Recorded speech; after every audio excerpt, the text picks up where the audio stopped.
Hi all conspiracy theorists, and welcome back to another video. Today we're going to be looking at how Billy Preston was actually the walrus and not John or Paul or George or even Ringo. Sorry Ringo. And we're also going to show you evidence to prove this. Let's get into it. Famously, John Lennon wrote and sang a song in the Beatles, the same band that Weezer ripped off, called I Am the Walrus, which was released on the Magical Mystery Tour album.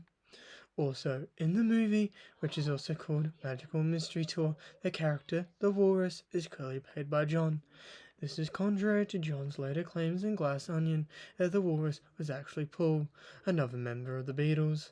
But this was clearly to distract from the truth that Billy Preston was indeed the walrus.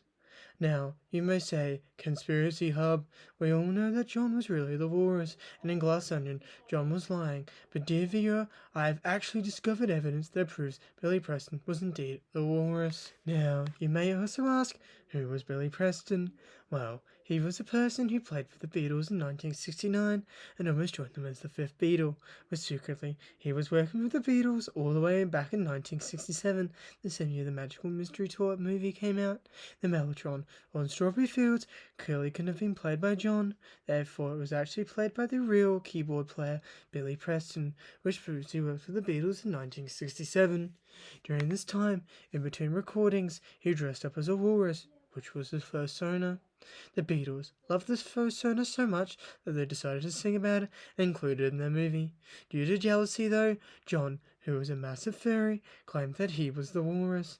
Due to backlash from this and his comment that he was indeed bigger than Jesus, which, if you look at Jesus' height and compare it to John, he actually was, he rolled back these statements and tried to pin the walrus on Paul, which is why he actually said Paul was the walrus.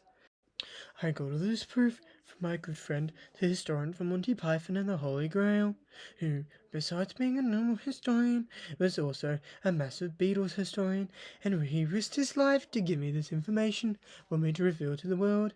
He also recently died due to being attacked by a knight. Can we please have a moment of silence for him? All around me are familiar faces, worn out. But that's just a theory, a conspiracy theory. Thanks for watching.